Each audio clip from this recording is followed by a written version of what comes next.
evening, you're with ET Now. This is India Development Debate, the only debate on national television that puts the spotlight on development issues. I'm Sandeep Gurumurthy, joining you from the News Centre in Mumbai. Joining me in Delhi is my colleague and co-anchor Supriya Srinath. Straight to the big debate tonight. India is heading for its worst ever water crisis, and almost 800 million people of our country may face acute water shortage very soon. That's the warning coming from Niti Aayog, the government think tank, which says the situation is going to get only worse going forward. Based on data collected from across the country, the report says at least 21 states could run out of groundwater in the next 2 years. Niti Aayog also warns that the situation could also lead to issues related to food security, as the bulk of the country's farmers are dependent on groundwater for irrigation. Indeed. Now, the numbers tell a gory story there. For instance, nearly 2 lakh Indians die every year because of the lack of access to clean drinking water. And all this is happening when demand for water is growing at a very quick pace. According to Niti Aayog estimates, demand for water will be twice as much as the supply in the next 10 to 12 years, raising a red flag on the adverse impact of water shortage in the country's economy. The report says the damage could be as high as 6% dent on the gross domestic production of India. India's acute water shortage and what that means to the economy, and more importantly, people like you and me, is a big topic of discussion and debate right here on the India Development Debate tonight. But before we go headlong into this discussion, I want to put things in perspective. Why is it that we've chosen today to talk about India's water woes? These are telling numbers, and they're right here on your screens. 60 crore people face high to extreme water stress in India. This is only going to worsen. There are 2 lakh people dying in India every year due to no access to safe drinking water. By 2030, water demand will be twice as much as the supply, and that will be a telling story in itself. By 2030, 40% people will have no drinking water or even access to drinking water. 21 major cities will run out of groundwater by 2020. Between 2007 and 2017, just in 10 years, there has been a 61% decline in water levels all across the country. 70% of water in India is contaminated. So the issue is not just of supply or conservation, but it's also water pollution. 70% of our water is contaminated. India ranks a poor 120 on a list of 122 World Water Quality Index. Delhi wastes, for instance, 60% of the water during distribution due to leaky pipes, due to poor infrastructure, and due to unauthorized connections. And water crisis could result, like we've already told you, a dent of 6% to the GDP, and which is why it's important to put the spotlight on water. It's an issue that does not just have economic repercussions, it's an issue that is extremely important for the development of this country. For people like you and me, it's important to debate the water woes. And that's why we've got a stellar panel joining us to put this in perspective and to talk us through some solutions out of our water woes. We couldn't have put together a better panel than this. Rajendra Singh, Magsaysay Award winner and water conservationist, popularly known as Waterman of India. Himanshu Thakkar, coordinator, South Asia Network on Dams, Rivers and People, popularly known as the Riverman of India. Rohini Nilekani, chairperson of Argyam. Nainalal Kidwai, chairperson Max Financial Services. She's also authored a book called Survive or Sink. She also leads the India Sanitation Coalition. We've got Isha Judge Aluwala, chairperson of ICRIER as well, someone again who's worked very closely in this field. Thank you all so much for joining us. Like I said, we couldn't have put together a brighter set of experts to debate and discuss solutions on India's water woes. Rohini Nilekani, let me start off with you. The Niti Aayog report on Composite Water Management Index states that India is suffering from the worst water crisis in its history, with about 60 crore people facing high to extreme water stress. What's your own sense? Is this being alarmist? Is the situation on the ground as bad as it's being made out to be? No, I don't think it's alarmist at all. I think having what the Niti Aayog is doing by getting water to the absolute center of the table is very, very important, because if anything, they may be underreporting the quality issues that the country is facing. So yes, we are deep in crisis, and this is a very good initiative. All right, let me just take this across to Mr. Rajendra Singh. And Mr. Rajendra Singh, what are you going to blame this water crisis on? Is it lack of awareness? Is it government or institutional apathy? or corruption that has made this crisis so huge? I mean, the numbers that we've just rattled out before the beginning of this show and before the beginning of this discussion are very, very telling. It should set all of us thinking. But what will you blame this crisis on? I can say the all first is the corruption. After the independence until today, the contractor driven water management, centralized water management, the contractor doing the big corruption in the water management and irrigation. The most of the irrigation project is half and they are not working. So, due to the corruption, this crisis is continue. And you know, the water literacy in my country is a zero. If we have the water, so we have no skill development in efficient use of water. If we have no bother about efficient use of water, so we have so much water, but we are wasting the water. And the clean water we are making connect with the dirty water. So, the clean water and dirty water join and make the all dirty water. More than 72% underground aquifer is now polluted by the industrial and sewage and different type of the pollution. So, the all type of the crisis we are creating, and after the independence we are really not involved the Indian community or Indian people in the management of the water. Just only the engineer and contractor driven all irrigation project going on in my country, and due to the corruption no really efficient management or not efficient use of water. Okay, I take that point. Dr. Ahluwalia, to bring you on board, I want you to react to the point made there by Mr. Rajendra Singh, and to add to it, you know, the report states that by 2030, India's water demand is projected to be twice the available supply, which simply put means severe water scarcity for millions of people, and they estimate a 6% loss to the country's GDP. Do you believe that this is the extent of the problem that we are grappling with, and it could potentially get a lot worse from here on?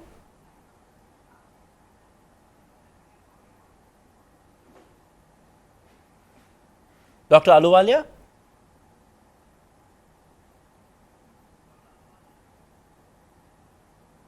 Okay, we'll just fix that link with Dr. Ishar Judge Ahluwalia, and even as we do that, let me pose that same question to Mr. Thakkar.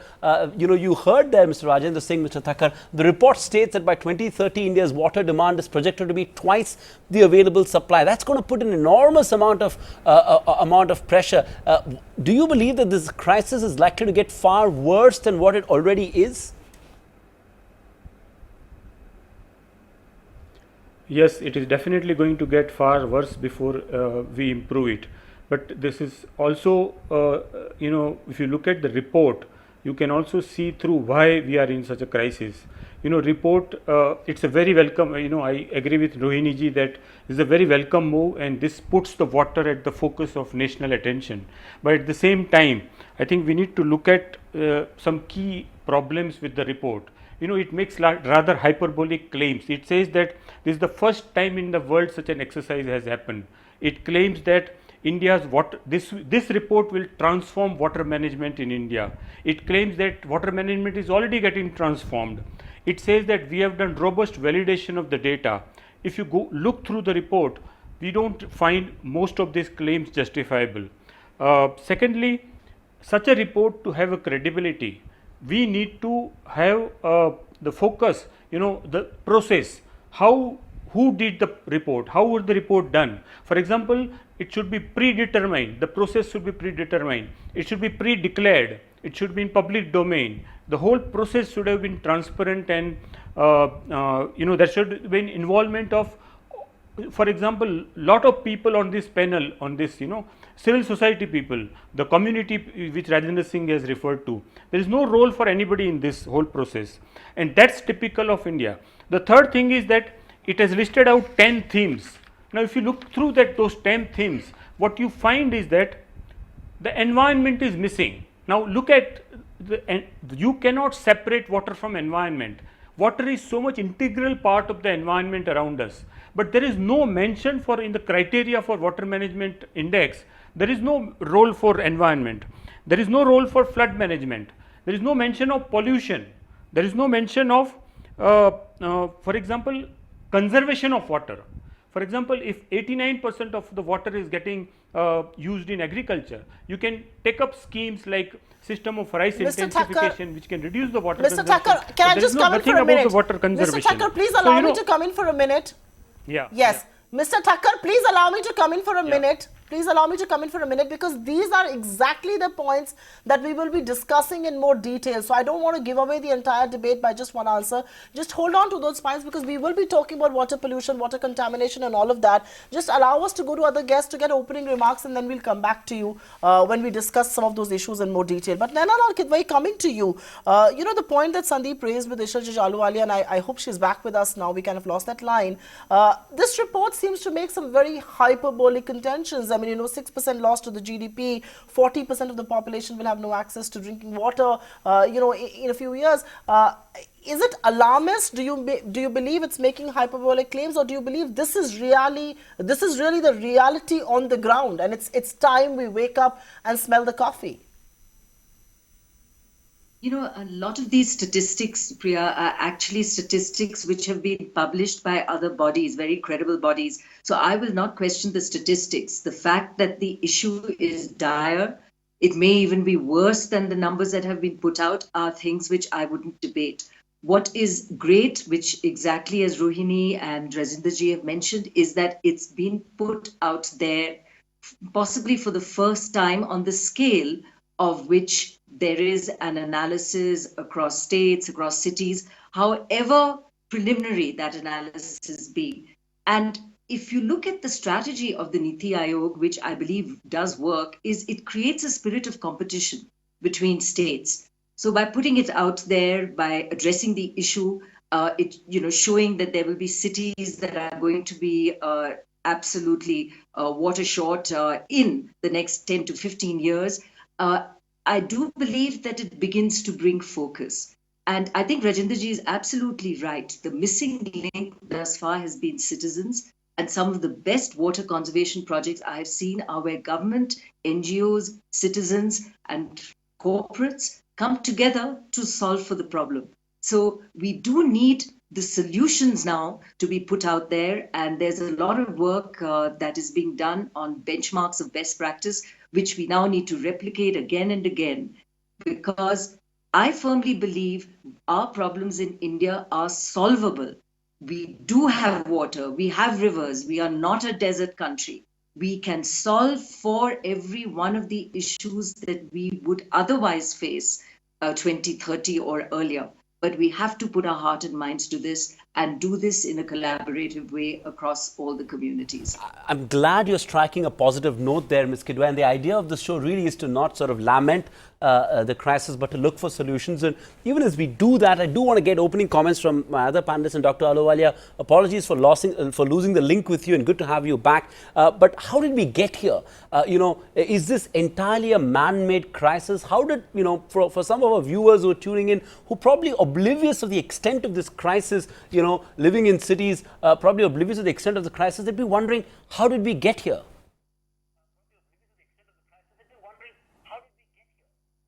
Well, it is an alarming crisis, there is no doubt about it, both in terms of neglect of our surface water and neglect and contamination of our groundwater. There's no question about that. How did we get here? It's not because we don't have enough water. It is because of the way in which we harness water, the way in which we source it, distribute it, manage it. I think all those things. In agriculture, I just heard someone mention that, our water use efficiency is very low. It's about 25 to 30% compared with 50% in Israel and Taiwan. And in the urban sphere, we are going much the same way, and it is going to be much more dangerous, because when you have density and concentration, that we have in our urban areas, when we are encroaching on our surface waters, we are also having unregulated and illegal use of our groundwater. We've come to a situation where at least in 4 states that we know for sure, Punjab, Haryana, Rajasthan and Delhi, we are extracting more water than what these states are, the aquifers are being recharged. So, you know, for the country as a whole, NASA assessment shows that, you know, we've been losing our water table at the rate of 4 centimeter per annum. If you look at the quality, now I just want to mention one thing about the quality of data. I'm very glad that Niti Aayog has put out these numbers in order to draw people's attention to it.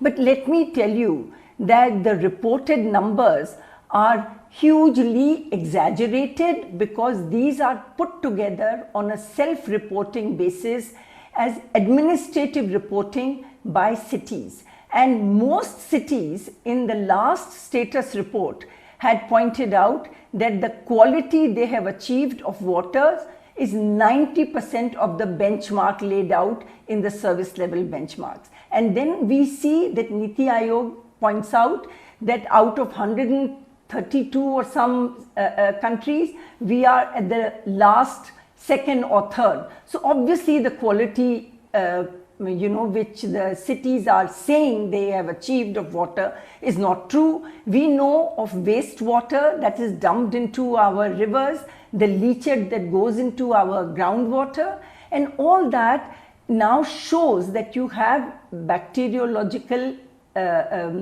contamination of your water.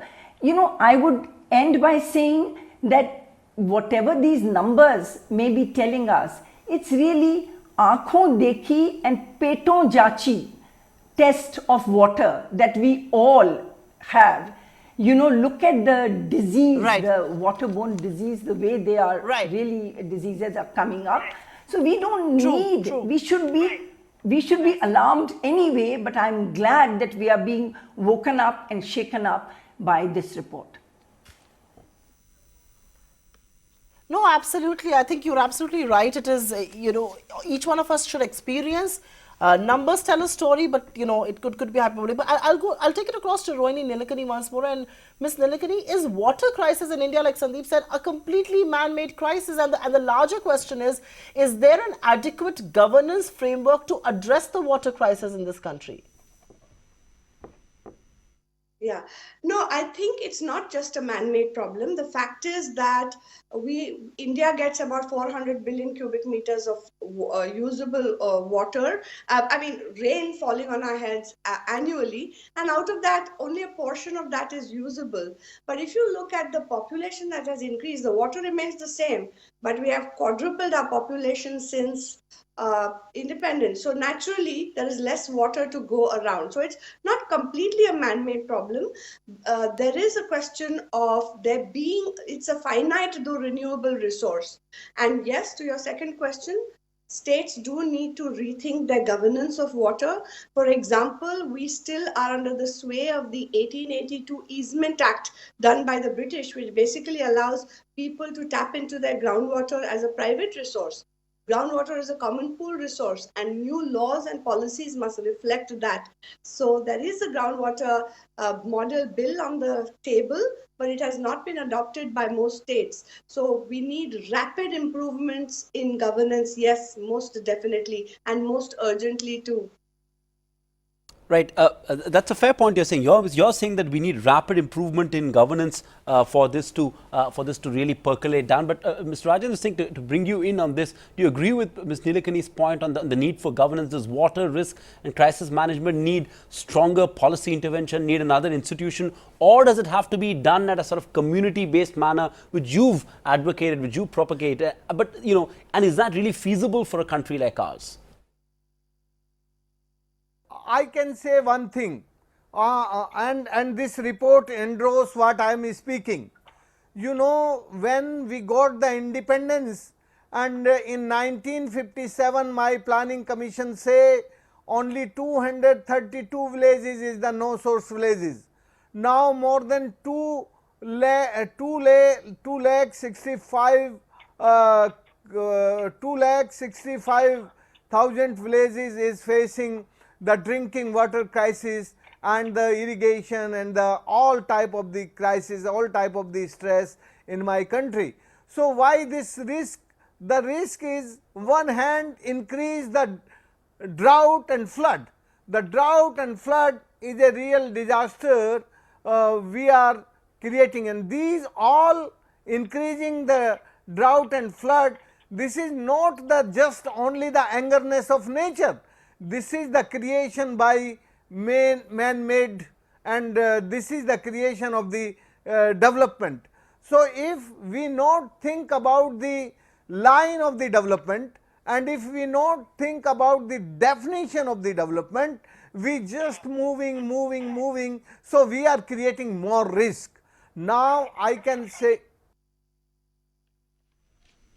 Ms. Kidwai, I want to come to you, and I do want to talk to you about our cities, but just to make a larger point, I mean, the Shimla shutdown that happened was no mean thing. If a water crisis could hit Shimla, which has a population of just 20 lakhs, I wonder what happens to cities. How vulnerable are cities really as far as this water crisis is concerned? Because very often we miss the fact that the water crisis is extremely acute, extremely acute in urban India.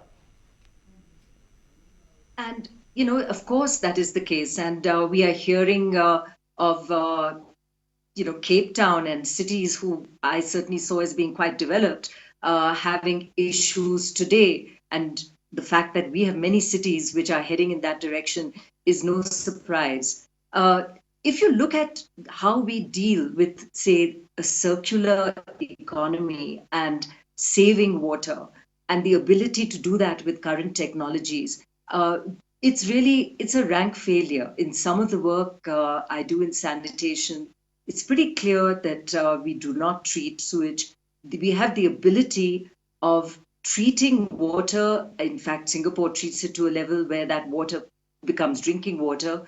But at a minimum, treated water, which we then run back into drains and rivers, is water which could be used as wastewater. In fact, I chair the FICCI Water Mission, and this year we are working on wastewater and a market for wastewater, which can be used for farming systems, horticulture, power plants, and cities like Nagpur have done this. They have looked at setting up cogeneration facilities right by their sewage treatment facilities so that they can use water runoffs in a practical and sensible way.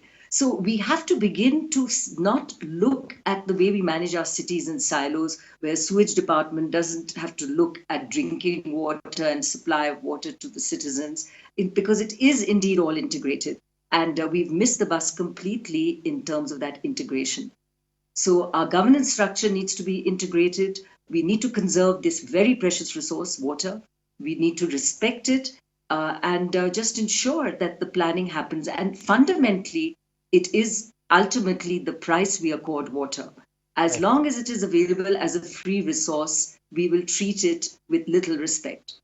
Fair point. And Mr. Thakkar, I'm coming to you, but I do want Ms. Rohini Nilekani to react to this point on treating contaminated water that Nainalal Kidwai just raised. Nearly 70% of water is being contaminated. And while I agree conservation and protecting sources of water is priority, but don't equal efforts need to be made on treating this contaminated water? And even more than that, clamping down on water pollution, which sort of severely restricts the availability of water. Ms. Nilekani.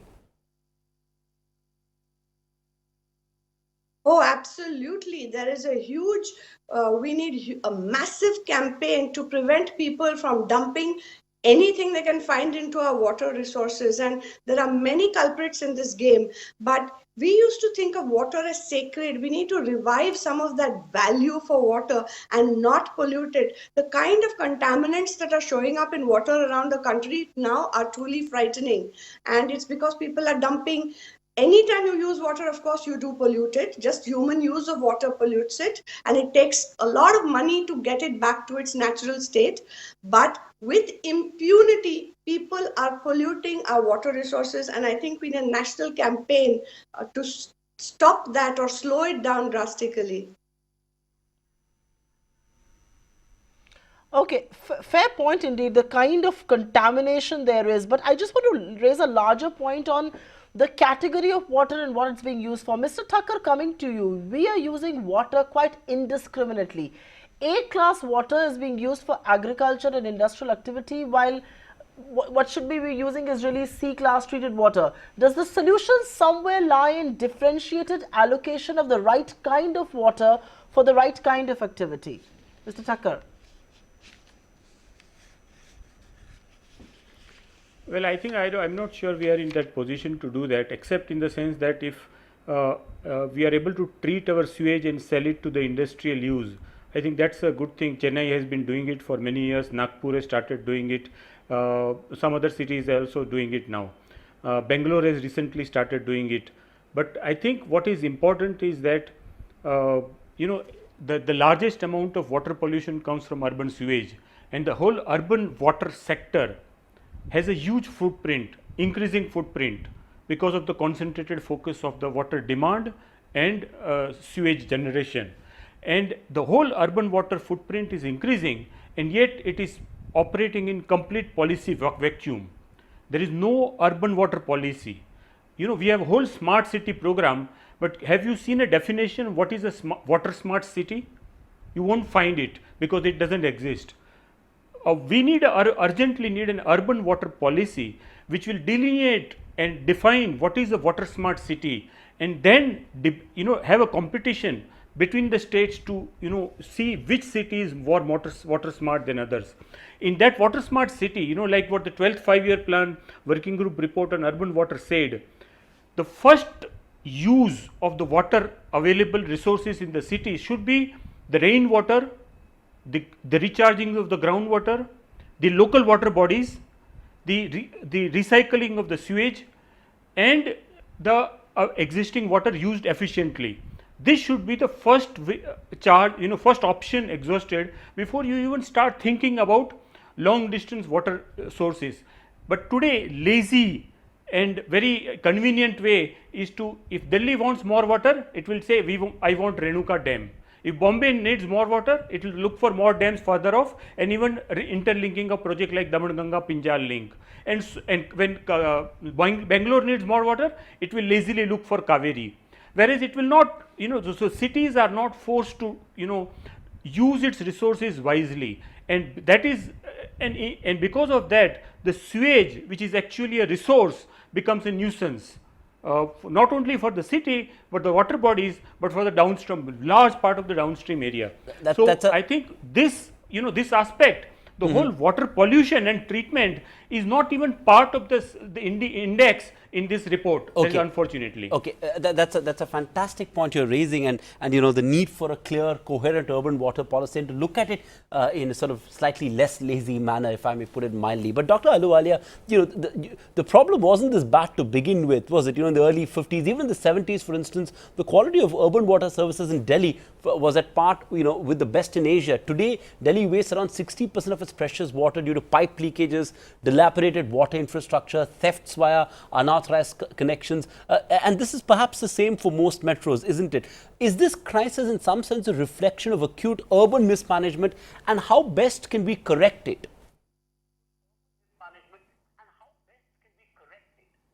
I think the point that was just made on the importance of wastewater treatment, I endorse that very strongly. I would like our viewers to know that only 30% of municipal sewage in the country on average is treated, and 70% is returned to our water bodies without treatment. So there is your principal source of contamination of water.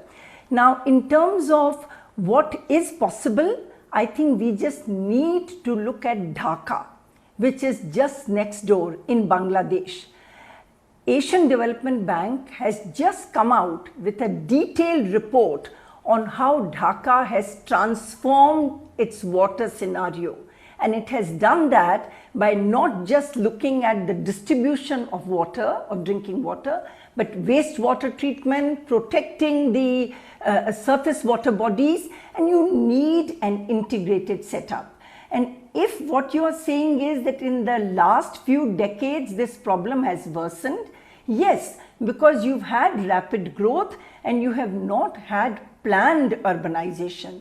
You have had encroachments on our surface water bodies, and you have had unregulated access to groundwater because we have not really changed our governance of groundwater. We are still ruled by a 19th century law, and there have been several attempts to present a groundwater model bill to the states, but to this day we have not had much progress. We need an integrated strategy of groundwater and surface water management. We need an integrated study of drinking water and wastewater treatment.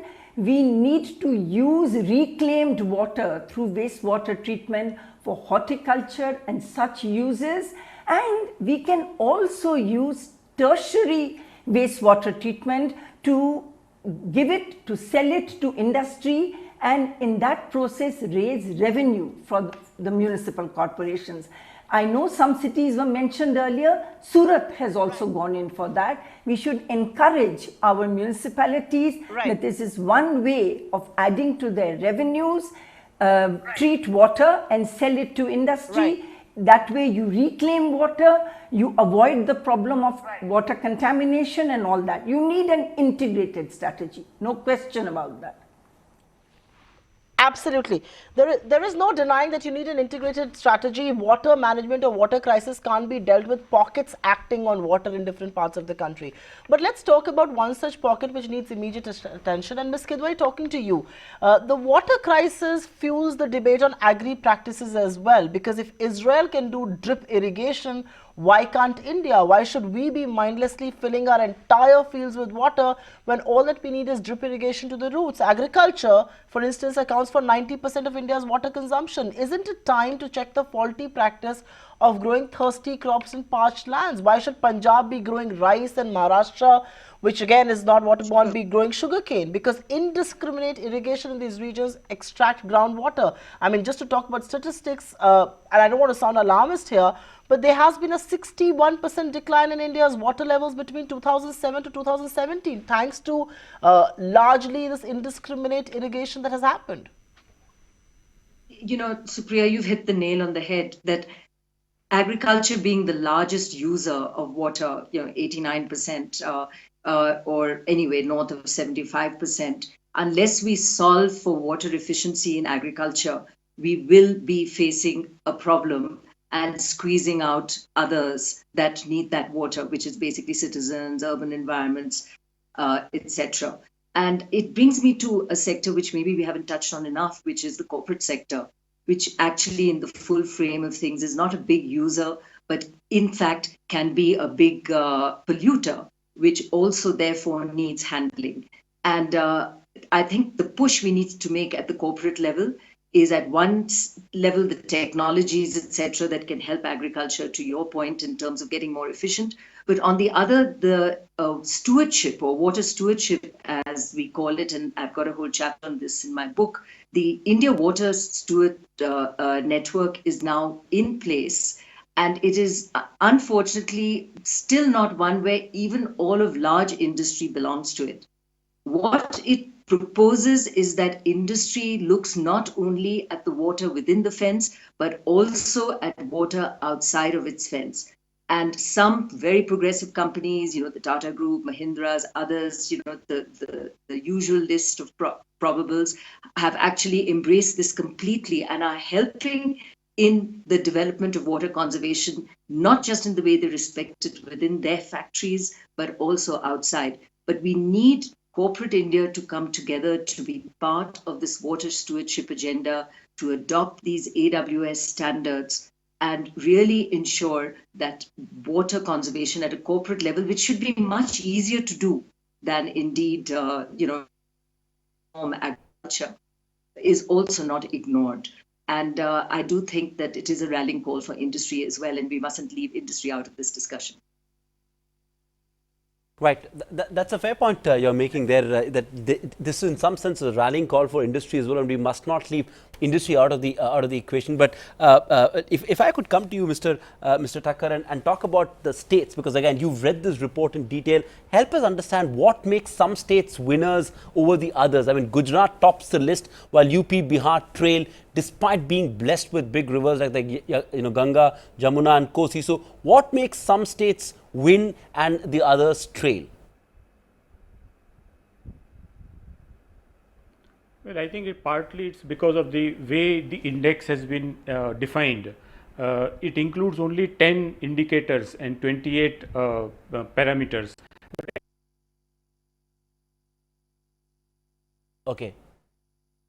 I think we lost the link there with Mr. Thakkar, and we'll try and see if we can reconnect with him. But Dr. Ahluwalia, I want you to react to that point on what you believe makes some state. I mean, states like Orissa, Uttar Pradesh, on most development parameters, these states have pretty much failed poorly over time. And why is it that does the sort of economic status in some sense correlate with water risk management? How are we to read this? Well, first of all, I'd like to say that I was very puzzled that Maharashtra doesn't appear much higher than it does. It's sort of shown as a medium performer. My own study of water in India is that Maharashtra has been very progressive, both in terms of pricing water and also in terms of a water utility regulator. And they've tried in the urban water policy, for example, they even tried a Maharashtra Sujal Nirmal Abhiyan, which was across all the municipalities and incentivized the municipalities to do certain reforms to improve their water performance. I'm very puzzled that Maharashtra doesn't come out even further on top. But essentially, I do think that when you look at the performance of these different states, you should look at the pricing of water in those states. We've talked of allocation of water, can't we do something? I don't think that you can really do these things by allocating or controlling. If you have the right pricing policy, then only then will you get both the individuals and corporates to conserve water and use it. Now somebody said, why is Punjab producing rice? Now if you give them free electricity and if you allow them to use tube wells, because there's no way you can control that, water is free. So therefore, they don't care if rice uses, much more water than other crops. So I think pricing is something which we must get across to people. Today, there is greater willingness to pay for water in expectation of better quality of delivery. But I think our politicians are reluctant to charge because they somehow believe that people think water is a gift of God. What they do not explain to people is that there is a lot of infrastructure that has to be put in place in order to get that water into your homes, and you can use it for drinking, for other purposes.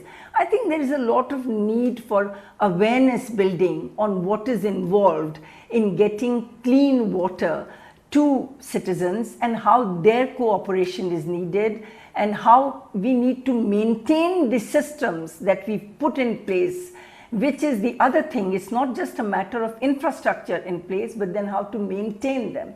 So I think the whole governance structure becomes very important when you talk about reducing this stress of water that we are facing today, both in our rural areas and increasingly in our urban areas.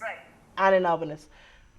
Okay, Dr. Ahluwalia, you make an important point about pricing there, and Rajendra Singh, I want to come to you. Is the problem, do you agree, also due to the low cost of water? I mean, it's almost free, and is that why people don't think twice before wasting it? Anything that has a price to it will perhaps be conserved more. Do you believe there's a problem with pricing there? The cost of the water, we can say one thing. The cost of the water, nature, this water give to the humanity and nature survival, and for the prosperity of the humanity and nature both. But if we are not really managing in a community driven and in a cooperative driven, just we are doing the privatization of the water. So, this is not a good way. Now, you can say the privatization of the water in India, the very high cost we are paying, the 1 liter we are paying 20 rupees. So, that is not the real cost, this is the highest cost. If we are doing the privatization of the water in India, so you are making the monopoly on water of the private companies.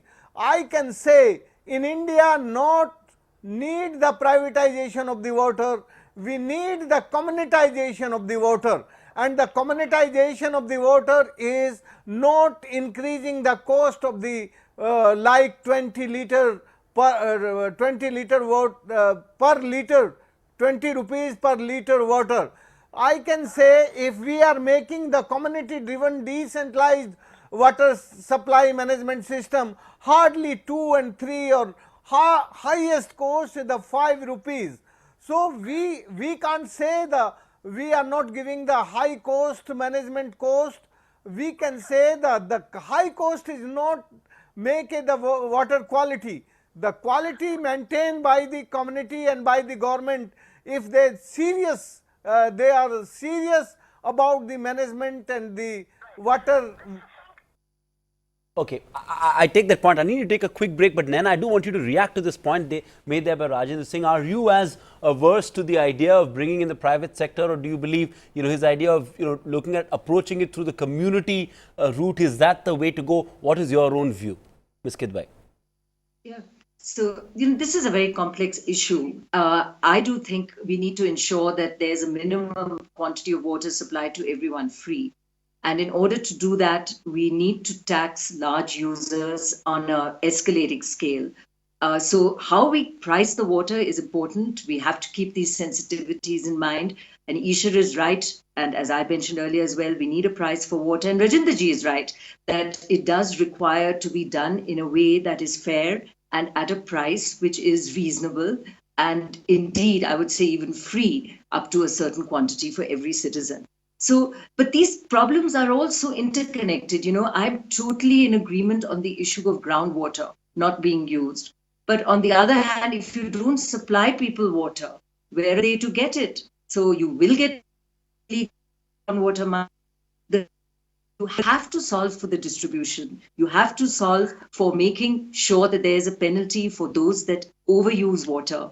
And the whole thing has to be sorted through in an equitable way. It isn't about private or public. I would just say we need an efficient system. If it's the only reason I would argue that you do want the private sector in there is that there's been total failure of the public system as it exists today. And we therefore need maybe more PPP structures where public-private sector engagements happen together, technologies are brought in, the funding that comes in for the infrastructure Ishar alluded to happens in an efficient way. And then the distribution and the technology of distribution. Sure. The same way as we solve for electricity distribution through smart metering, let's make sure that we can fix the leakages in the system and monitor water exactly as we should to make sure that it reaches every household, every home. That's a good point you're making. You're saying that, given how public sort of enterprises failed, it's probably not a bad idea to have the private sector participate in some form or not. We'll take a very quick break. It's going to be just 2 minutes. Back in a moment in this fascinating debate on India's water woes and the solutions that we need to look at. But back in a moment, would urge this wonderful panel to stay with us. Lots more coming up on the other side. We'll keep it with ET Now's India Development Debate.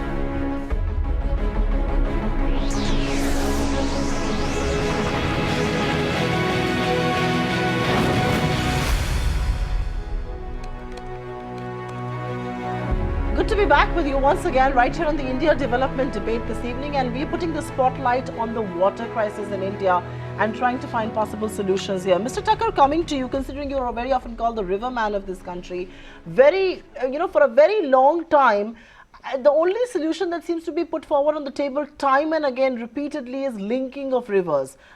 In your view, do you believe it's a move that will resolve the water crisis, it will help in water conservation, it will help in better management of resources?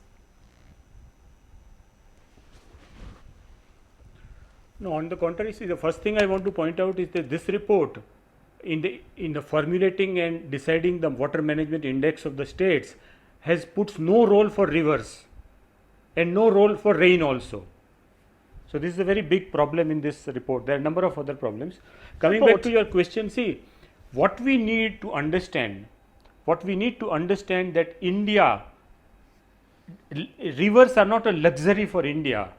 Rivers are necessity for India's survival, because rivers are equal to life actually. And what we are doing to our rivers is really actually we are killing in different ways. We are polluting it, we are damming it multiple times. Each dam actually kills a river, because the river is not only flow of water, it's also flow of biodiversity, flow of silt, flow of nutrients, and all of that gets stopped. And lastly, we are not even leaving water environment flow for the rivers. And so that's what we are doing to the in terms of damming. Then we do pollute, when do unsustainable mining, we do encroachment in the cities and even in the outside the cities. Now what is the river linking project essentially? River linking project essentially is the extension of big dam agenda. And if you look at the actually why are we building big dams? If you look at the irrigation perspective, 97% of India's dams get built for irrigation. And if you look at in last 25 years, net irrigated area from major and medium irrigation projects has not increased at all. It has actually decreased by 1.5 million hectares. So we are not really getting any benefits from new dams, and the same will happen with the river linking. You know, a water resource minister secretary sitting in his position as a nation in the government of India water resource secretariat, he told me while he was sitting there that Ken Betwa link, the first priority link, is essentially for the contractors. 30,000 crore dream they are seeing. So actually that's the problem. What Rajendra Singh also said right in the beginning, that big dams are actually a source of major corruption, political, economic and otherwise. Okay. And they are actually destroying our rivers. Okay. And India's water lifeline today is groundwater. Whether we like it or not, want it or not, we need to sustain that. We need to recharge groundwater. We need to regulate groundwater. And if we don't do that, and if we go after pipe dreams like river linking, we will be creating more disasters and creating more problems. Okay, so you're making a strong point there, say there's no basis for river linking, we need to focus more on groundwater. But Dr. Ahluwalia, if I could come to you, since you've sort of looked at this very closely, what lessons can India draw from, say, Israel and Singapore, which have set a new benchmark in efficient use and conservation of water?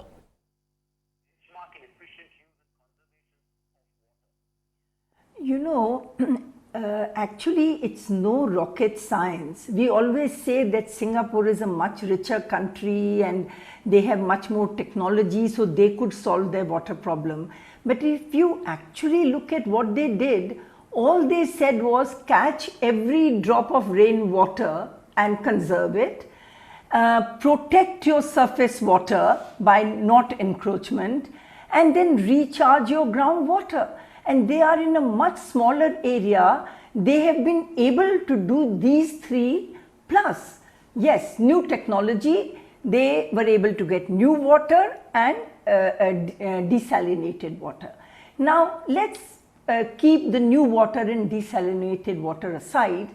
The other three require us to change the way in which we live, the way in which we treat what waste we create as either the government's problem or somebody else's problem.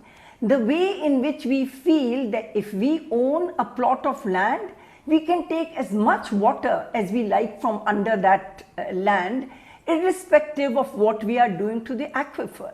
And I think some of this is just lack of knowledge. So Niti Aayog should actually be making people aware of these linkages, making them responsible for their acts. The problem becomes, half the magnitude of what it would otherwise be. So I think these things are what Singapore or other countries who are trying to sort of have similar challenges, how they have overcome. That is what we need to do. Right. Ms. Kidwai, I'll come to you, and I think you briefly touched upon that, but given the points that Ishajaj Ahluwalia is making here, that just because you have a plot of land that's to your name, we automatically presume all the water under it is also. Is there a case for rationing in of water?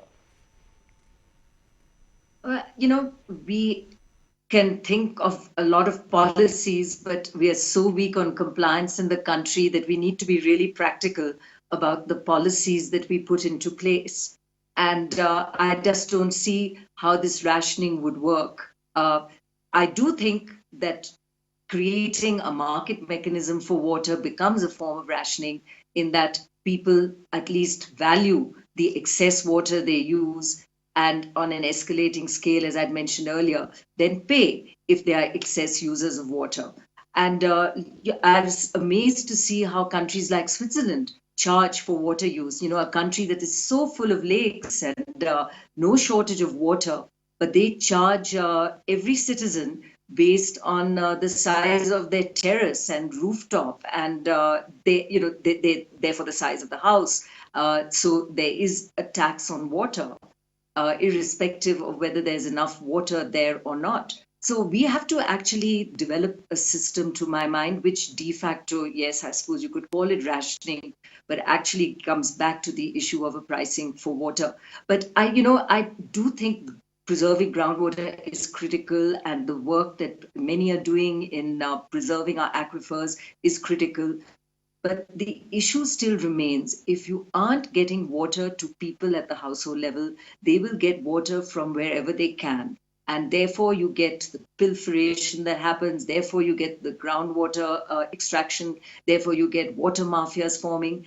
The critical thing is that the distribution of water needs to happen in a way that it needs to be regarded as the birthright of every citizen to get water or at their residence, at a level where everybody is freed of the task of going to collect water, so that kids can stay in school, and that, in fact, we don't have to then rely on groundwater because water is made available. Okay, I take that point. Closing comments, really running short of time. Ms. Rohini Nilekani, how does one ensure greater national consciousness to deal with this crisis?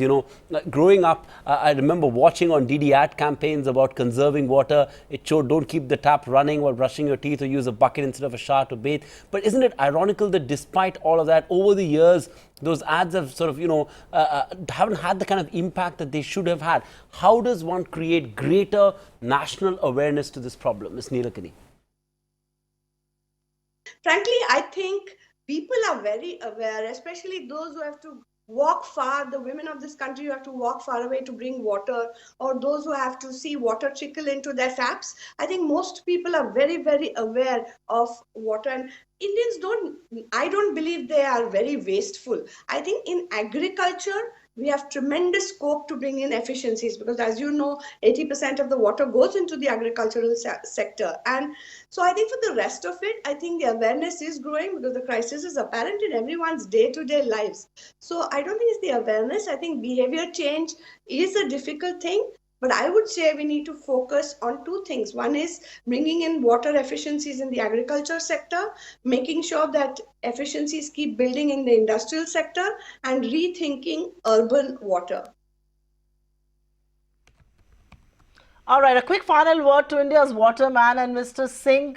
Does India's waterman still have hope that we will be able to arrest this water crisis?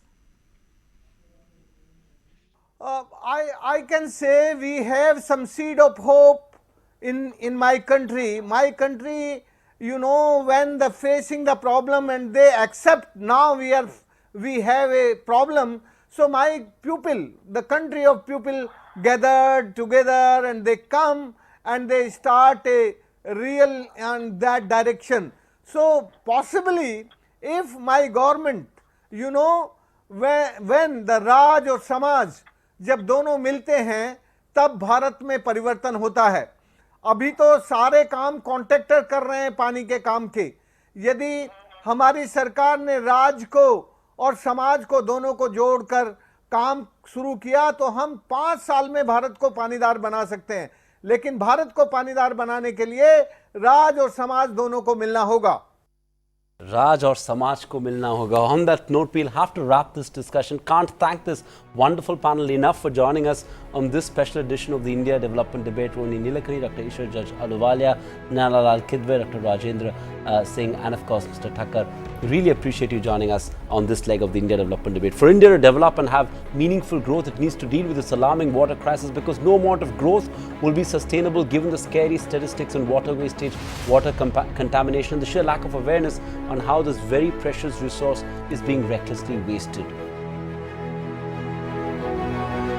Indeed, but this cannot be just left to the government or industry. It will entail each one of us to take that very small step which will make a huge contribution. Let us tonight vow to be a part of this movement so that the next time you don't have to turn a blind eye to a running tap or a leaky pipe or the many ways in which we pollute this very scarce resource. After all, they say, Jal hi Jeevan hai. Thank you very much for being with us.